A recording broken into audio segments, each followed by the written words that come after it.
नामदेव जी महाराज महाराष्ट्र के एक संत हुए, उनके घर में आग लग गई। जैसे घर में आग लगी तो बाकी के लोग दौड़े आग बुझाने के लिए।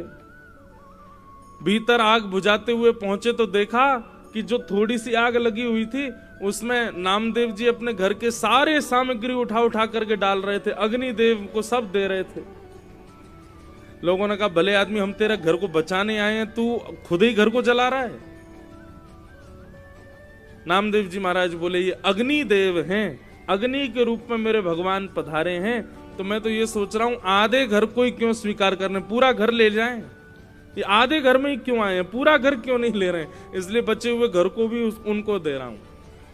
ये बात कहनी हुई, लोग तो पागल पागल कह करके चले गए। जैसे ही सब लोग बाहर गए, अग्निदेव में से भगवान श्री पंडरीनाथ प्रकट हो गए और प्रकट होकर नामदेव जी को हृदय से लगा लिया। वाह नामदेव, तुम्हारी श्रद्धा, तुम्हारे भाव को प्रणाम, तुम हमको सब जगह देख लेते हो। नामदेव जी बोले, आप सब जगह नहीं हो भगवान।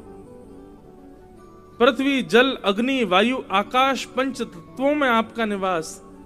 आप अर्जुन से गीता में कहते हैं, ईश्वर सर्वभूतानां हृदय से अर्जुन तिष्ठति।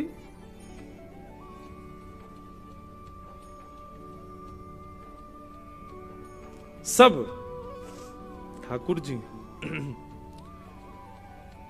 गोस्वामी तुलसीदास जी महाराज ने, बहुत ध्यान से सुनिएगा,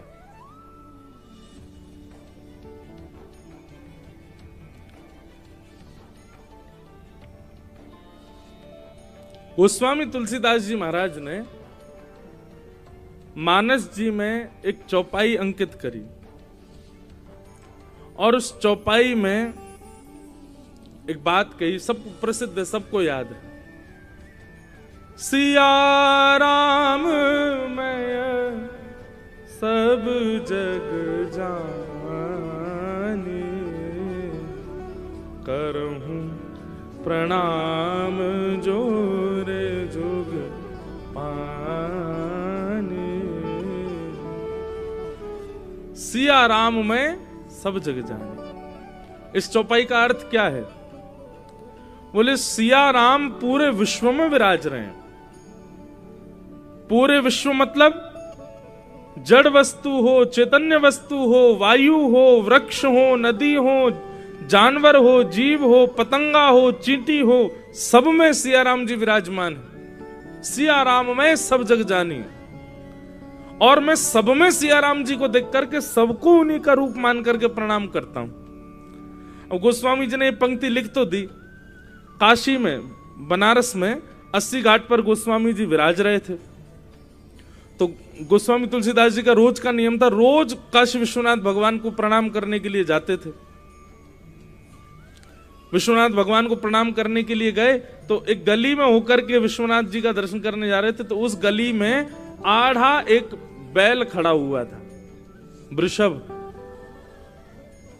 अब उस बैल के कभी इधर से जाए तो वो जगह ही नहीं मिले निकलने की, तो तुलसीदास जी ने उसको हटाने के लिए थोड़ी जोर से आवाज करी, थोड़े हाथ वाथ उसमें थोड़े ऐसे मारे कि उसने जो है मार्ग दे दिया।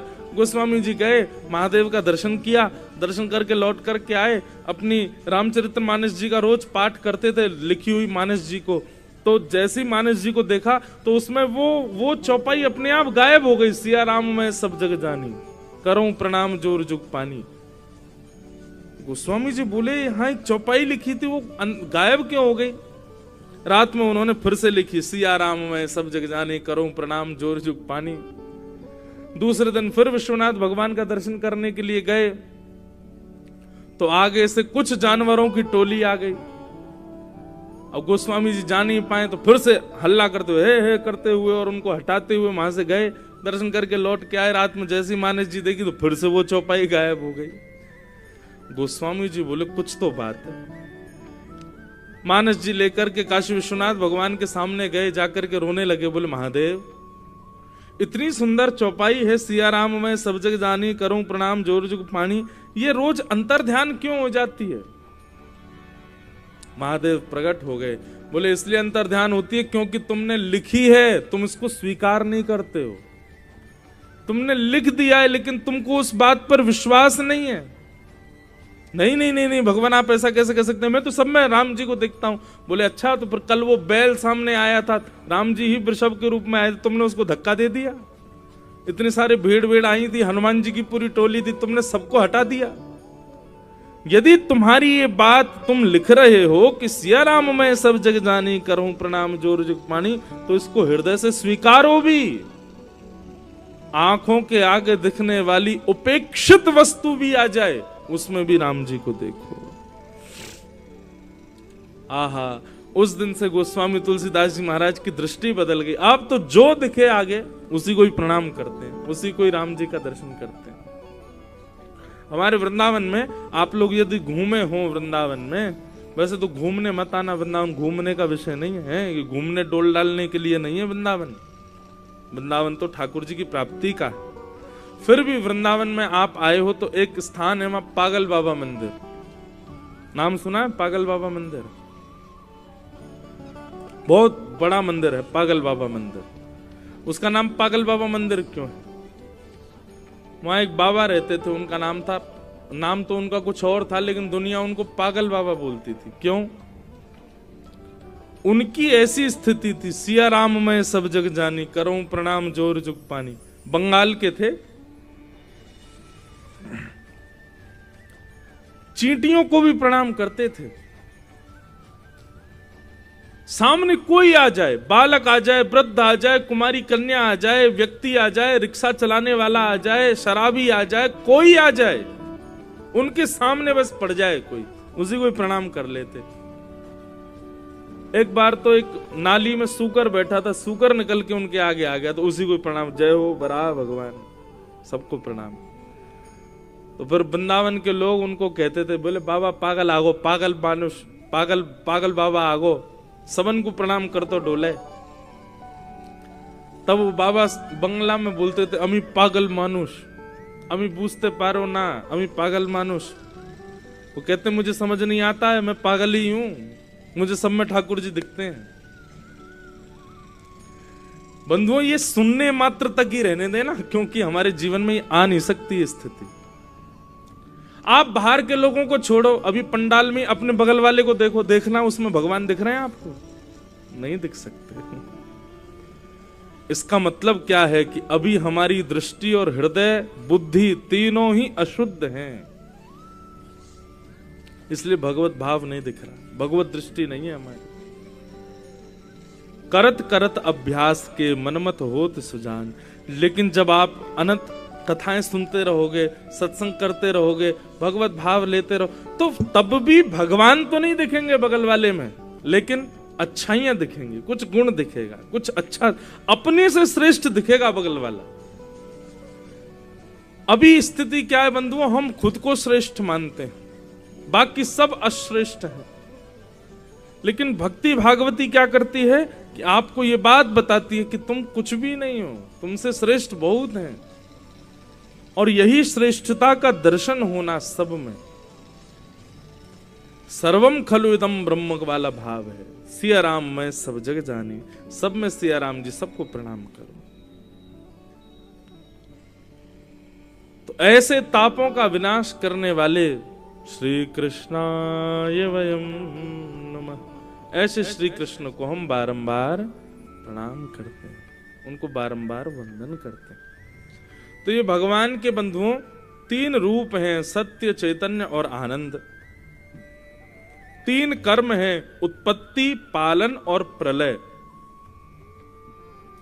तीन भगवान के स्वभाव हैं, तीनों प्रकारों के तापों को दूर नहीं करते, तापों का प्रभाव खत्म कर देते हैं। कितनी भी बड़ी पीड़ा जीवन में आ जाए, आप रोगे नहीं, आप टूटोगे नहीं, यदि आध्यात्मिक हो तो। ठाकुर जी इतनी कृपा करते हैं बंधु। कितना भी बड़ा विषाद जीवन में आ जाए, आपको पीड़ा नहीं हो सकती। हां, पीड़ा होगी, किस बात की होगी? मैं ठाकुर जी से दूर क्यों हूं, मैं कथा क्यों नहीं सुन पा रहा, मैं वृंदावन क्यों नहीं जा पा रहा। भगवत संबंधी भावों की पीड़ा हो सकती है, फिर संसार के अभाव की पीड़ा खत्म हो जाती है ठाकुर जी की शरणागति आने के बाद। और ठाकुर जी के आप मानते हो कि आप शरणागत हो गए हो, फिर भी सांसारिक पीड़ाएं बनी हुई हैं, तो अभी आप शरणागत हुए नहीं हो। आप तो एडमिशन लेने गए थे, लेकिन वहां पर एडमिशन हुआ नहीं है आपका।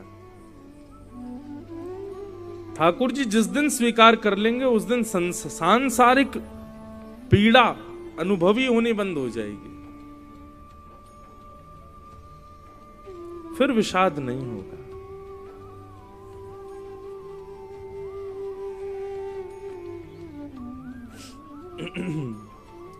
तापत्रय विनाशाय श्री कृष्णाय वयम नुमः। ऐसे श्री कृष्ण को हम बारंबार प्रणाम करते हैं। भागवत के महात्मा का प्रथम श्लोक। अब द्वितीय श्लोक में सुखदेव जी को वर्णन किया गया। यम प्रव्रजंत मनुपेत अपेत कृत्यम द्वैपायनो विरह का तर आजुहाव पुत्रेति तन्मय तया तरवो भिनेदु तम सर्वभूत हृदयम मुनिमान तोष्मि। और अब यहां से महात्मा का क्रम प्रारंभ होता है। बहुत ध्यान से सुनो। महात्मा का मतलब क्या? महत्व। कथा क्यों सुनी जाती है, क्यों सुनाई जाती है, ऐसा क्या है भागवत की कथा में, वो सब आज के क्रम में पता चलेगा। 88,000 सौनकादि ऋषियों ने हम आप सब मानवों के कल्याण के लिए नैमिषारण्य में एक यज्ञ किया, परंतु उस यज्ञ की पूर्णता में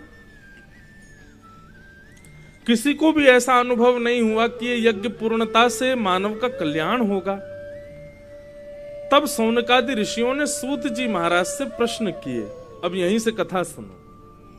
88,000 सौनकादि ऋषियों ने सूत जी से प्रश्न किया। क्या प्रश्न किया?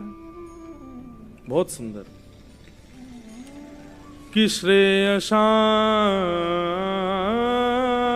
यद् भवेत् श्रेय पावनानां च पावनम् कृष्ण प्राप्तिकरं शश्वत साधनम तद्वदाधुना। बहुत ध्यान से सुनो महाराज। इस घनघोर कलिकाल में, इस भयावह कलिकाल में मानव के कल्याण का साधन क्या है? श्रेष्ठ से श्रेष्ठ, पवित्र से पवित्र कृष्ण प्राप्ति का साधन हमको बतलाइए इस कलयुग में। तब यहां से सूत जी महाराज कहना प्रारंभ करते हैं, और सूत जी कहते हैं भैया इस कलयुग में एक ही साधन है जिससे भगवत प्राप्ति हो सकती है, और वो क्या है? तो कालव्याल मुखग्रास त्रास निर्णास हेतवे श्रीमद्भागवतम शास्त्रम कलौकीरेण भाषितम्। कालव्याल मुखग्रास त्रास निर्णास हेतवे श्रीमद्भागवतम शास्त्रम कलौकीरेण भाषितम्। इस कलयुग में केवल और केवल श्रीमद् भागवत ऐसा शास्त्र है जो भगवत प्राप्ति करा सकता है। क्यों? क्योंकि भागवत ऐसा नहीं कि कथा सुनी 7वें दिन ही ठाकुर जी आपके आगे प्रकट हो जाएंगे, नहीं। श्रीमद् भागवत एक चिकित्सा करेगा। क्या? आपके हृदय से मृत्यु के भय को दूर कर दे। श्रीमद् भागवत शास्त्र का अनुगमन करने वाले लोगों को फिर मृत्यु से भय नहीं लगता। आध्यात्मिक व्यक्ति की सबसे पहली पहचान क्या है बंधुओं? कि उसको मृत्यु का भय नहीं रहता है। माफ कीजिए, आप कितना भी नाम जप करो, कितना भी शंकर जी पर दूध चढ़ाओ, कितना भी कथाएं सुनो, लेकिन जैसे ही मृत्यु की कोई बात आती है तो भयभीत हो जाते हैं, विचलित हो जाते हैं। अभी आध्यात्मिक नहीं हो, मृत्यु का भय नहीं होता।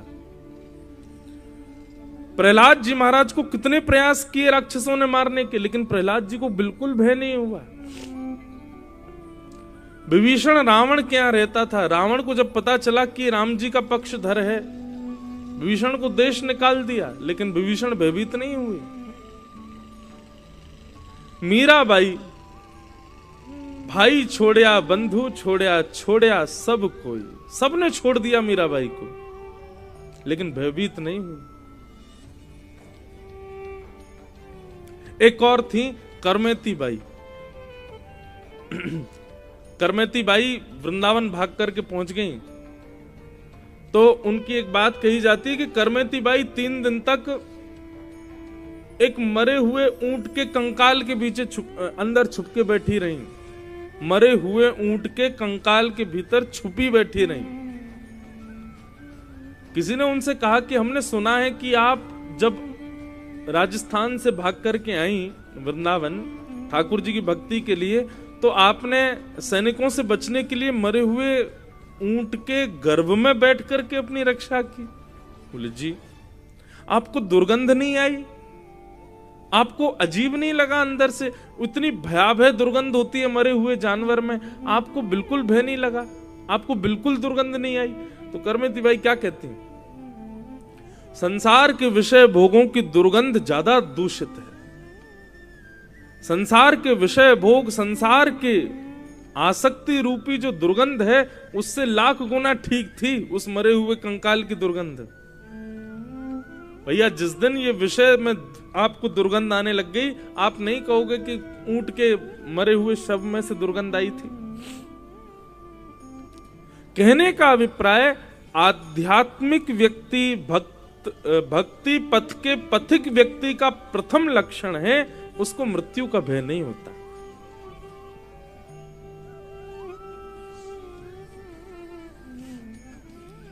एक सत्य घटना सुनाए। हमारे पूज्य पिताजी महाराज एक बार अमेरिका जा रहे थे, तो दिल्ली से डायरेक्ट 16 घंटे का फ्लाइट। जैसे ही उन्होंने टेक ऑफ किया दिल्ली से, हवाई जहाज ने उड़ान भरी, बस उड़ते ही एक इंजन में आग लग गई हवाई जहाज में। अब महाराज हवाई जहाज के इंजन में आग लग जाए, चिंगारियां निकलने लग जाएं, क्या हाल होता है? और वो भी 16 घंटे का हवाई जहाज, और विदेशी हवाई जहाज बड़े और होते, बहुत सारे लोग होते हैं उसमें, तो सब चीखने लगे, चिल्लाने लगे। तो पायलट ने अनाउंसमेंट की कि भैया अभी हम हवाई जहाज को उतार नहीं सकते। क्यों? 16 घंटे की यात्रा का ऑयल भरा हुआ है हवाई जहाज में। अगर हमने हवाई जहाज को उतारा और धमक से जरा भी चिंगारी अगर वहां पहुंच गई तो सब मर जाएंगे। क्या करेंगे? बोले हम अपना वो टैंक खोल रहे हैं, फिर भी हमको 6 घंटे आकाश में घूमना पड़ेगा, तब हवाई जहाज उतरेगा। अब हवा में हजारों फीट ऊपर इतना ऑयल लेकर के इतने यात्रियों के साथ हवाई जहाज घूम रहा है ऊपर आकाश में। रो रो के बुरा हाल हो गया सब लोगों का। रात्रि 2 बजे हवाई जहाज उड़ा था और सवेरे 7:30 8 बजे वापस दिल्ली उतरा। तो जैसे दिल्ली उतारा गया, उसका दरवाजा खुला, सारे पैसेंजर अपने अपने घर को भाग गए। सबको कहा कि भैया 4 घंटे रुक जाओ, दूसरे हवाई जहाज से भेज देते हैं अमेरिका। कोई नहीं गया। 4-5 लोग बचे थे, उनमें एक हमारे पिताजी थे। तो पिताजी महाराज से किसी न्यूज रिपोर्टर ने पूछा, महाराज जी आप लोग करीब 250-300 पैसेंजर थे, उसमें से अब ये गिनती के 10 लोग बचे हैं, आप वापस विदेश जाने को, मतलब अमेरिका जाने को तैयार है 16 घंटे, इतना भयावह एक्सपीरियंस करने के बाद अब आपको भय नहीं लगता? पिताजी बोले, भैया भय की तो पूछो मत, अब हम 9 घंटे 10 घंटे लेट हो गए। हमारे गोपाल जी हमारे साथ हैं, हमारी भागवत जी हमारे साथ हैं। तो 2 भाव मन में आ रहे थे, यदि बच गए तो गोपाल जी की ने रक्षा कर ली, ऐसा भाव आता, और यदि कुछ हो जाता तो ये रहता कि चलो गोपाल जी हृदय से तो लगे हुए थे, अंतिम क्षण में गोपाल जी तो संग में थे। तो दोनों में हमको प्रसन्नता थी, बच गए तो बढ़िया, कथा करेंगे अमेरिका जाके, और यदि कुछ हो जाएगा तो ये भाव है कि भागवत जी और गोपाल जी जिनकी जीवन भर सेवा करी, वो कम से कम साथ तो थे अंतिम समय में, कोई था या ना था वो तो थे।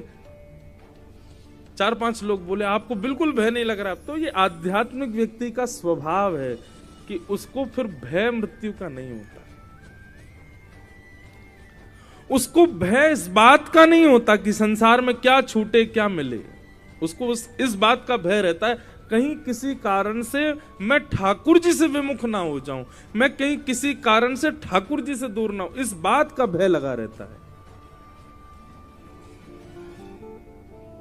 यह आध्यात्मिक व्यक्ति का लक्षण है।